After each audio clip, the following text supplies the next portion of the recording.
क्या आपका वजन भी अचानक तेजी से बढ़ रहा है? क्या आपके चेहरे पर भी अनचाहे बाल या फिर मुहासे हो रहे हैं?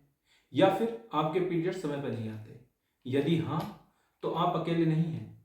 आज के समय में इंडिया में हर 5 में से एक महिला ऐसी है जिसको पीसीओडी या फिर पीसीओएस है। नमस्कार दोस्तों, मेरा नाम डॉक्टर हेमेंद्र सिंह है और आज मैं आपको बताने वाला हूँ पीसीओडी और पीसीओएस में क्या अंतर होता है, पीसीओडी के पीछे की वजह क्या होती है, साथ ही में आयुर्वेद के द्वारा या फिर सही जीवन शैली अपनाकर हम इसको किस तरह से पूरी तरह से रिवर्स कर सकते हैं। ये सभी बातें आज मैं आपको इस वीडियो में बताने वाला हूं। तो चलिए शुरू करते हैं।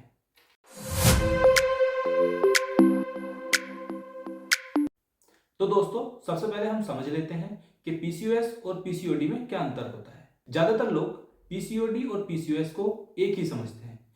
पीसीओडी एक बीमारी है और पीसीओएस एक बीमारियों का समूह है। पीसीओडी में जो महिला होती है उसकी ओवरी में जो एग रिलीज हो रहे होते हैं वो अपरिपक्व एग होते हैं, यानी कि पूरी तरह से मैच्योर नहीं हो पाते, जिसके कारण वहां पर एक सिस्ट बन जाती है और इसको हम पीसीओडी कहते हैं। लेकिन पीसीओएस एक गंभीर समस्या है। इसमें हार्मोन्स ज्यादा इनबैलेंस होते हैं। यह एक मेटाबॉलिक सिंड्रोम होता है जिसके अंदर इंसुलिन भी रेजिस्टेंस होता है और बहुत सारे ऐसे हार्मोन्स हैं जो प्रॉपर मात्रा में नहीं बन रहे होते। अब हम समझ लेते हैं कि पीसीओडी में हमें क्या क्या सिम्टम्स देखने के लिए मिलते हैं। तो इसमें पीरियड्स की अनियमितता, यानी कि जो आपके पीरियड्स हैं वो समय पर नहीं आते, ये अपने समय से ज्यादा आते हैं या फिर कम समय पर आ जाते हैं। इसके अलावा हमें हेरिटेशन देखने के लिए मिलता है। इसमें हमारे चेहरे या शरीर पर घने बाल होते हैं और पुरुषों की तरह बाल आने लगते हैं।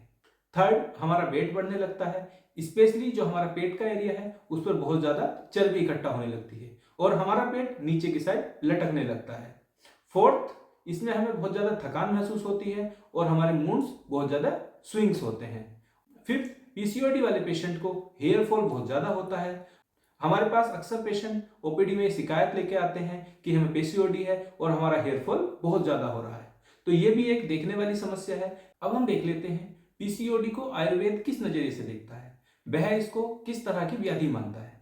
तो अगर हम आयुर्वेद के दृष्टिकोण से बात करें तो पीसीओडी आर्तव्य स्त्रोतस की एक विकृति है जिसमें मुख्य रूप से वात और कफ दोष प्रकोपित होते हैं। अब अगर देखें कि ये होता ही क्यों है, आयुर्वेद में जो इसके कारण बताए हैं वह है गलत खान पान, जो आजकल हम जंक फूड बहुत ज्यादा खाने लग गए हैं, उसके खाने से, या फिर मानसिक तनाव ज्यादा होने से, या फिर दिन में सोने से, या फिर उन लोगों को जो व्यायाम बिल्कुल भी नहीं करते। ऐसे लोग जो ये सभी चीजें क्राइटेरिया फिल करते हैं उनको पीसीओडी होने के चांस बहुत ज्यादा होते हैं। तो यदि आप ये सभी आहार विहार करते हैं तो होता क्या है, हमारी अग्नि दुष्ट हो जाती है। अग्नि दुष्ट होने के कारण टॉक्सिक बनते हैं, आम बनता है, जिसके कारण ये दोनों दोष प्रकोपित हो जाते हैं और हमें पीसीओडी हो जाती है। यहीं पर यदि हम मॉडर्न एस्पेक्ट की बात करें तो मॉडर्न साइंस कहती है कि पीसीओडी जो है वो हार्मोन्स के इनबैलेंस होने से होती है। हार्मोन्स इनबैलेंस होने के कई कारण हो सकते हैं। ये जो सभी कारण जो आयुर्वेद ने बताए हैं यही कारण मॉडर्न साइंस भी कहती है। Lack of exercise, junk food, sedentary lifestyle, यही सब कारण मॉडर्न साइंस भी मानती है। तो अब हम लोग देख लेते हैं कि हम आयुर्वेद में क्या क्या मेडिसिन ले सकते हैं या फिर आयुर्वेद में इसका क्या उपचार है।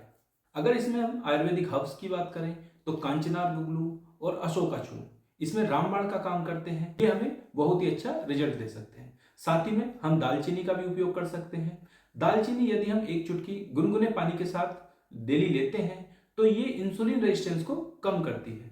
इसके अलावा यदि हम मोरिंगा का सेवन करते हैं तो मोरिंगा भी हमारे हार्मोन्स को बैलेंस करने में हेल्प करता है। इसके विपरीत यदि हम मॉडर्न साइंस की बात करें तो मॉडर्न साइंस में इसमें हार्मोन्स रिप्लेसमेंट थेरेपी दी जाती है। हार्मोन्स बॉडी में कम होता है उसकी रिप्लेसमेंट थेरेपी दी जाती है, जिससे हार्मोन्स बैलेंस हो जाते हैं और पेशेंट को रिजल्ट मिलने लगता है। अब हम देख लेते हैं हमें अपने लाइफ स्टाइल में क्या क्या चेंजेस करने चाहिए या अपने खान पान में क्या क्या चेंज करने चाहिए जिससे हम पीसीओडी को रिवर्स कर पाए। तो उसके लिए हमें मैदा, चीनी और पैकेजिंग फूड को बिल्कुल बंद कर देना चाहिए। ये पीसीओडी वाले के लिए बिल्कुल जहर का काम करते हैं। इसके अलावा यदि हम व्यायाम की बात करें तो इसमें कपालभाति, धनुषासन और सूर्य नमस्कार, इसके साथ ही यदि आप अनुलोम विलोम भी करते हैं तो उससे भी हमें बहुत अच्छे रिजल्ट देखने के लिए मिलते हैं। इसके अलावा पीसीओडी वाले पेशेंट को शाम को तकरीबन 10 बजे सो जाना चाहिए और उसको अर्ली मॉर्निंग उठ जाना चाहिए, जिससे कि ये सारी समस्याएं कम हो जाती हैं। तो पीसीओडी कोई लाइलाज बीमारी नहीं है, बस इसके लिए आवश्यक है अपने शरीर को समझने की, सही लाइफस्टाइल अपनाने की और सही फूड चॉइस करने की। अगर आप ये सभी चीजें करते हैं तो आप पीसीओडी को पूरी तरह से रिवर्स कर सकते हैं।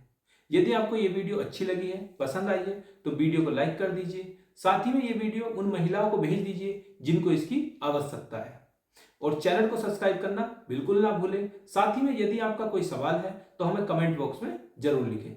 धन्यवाद।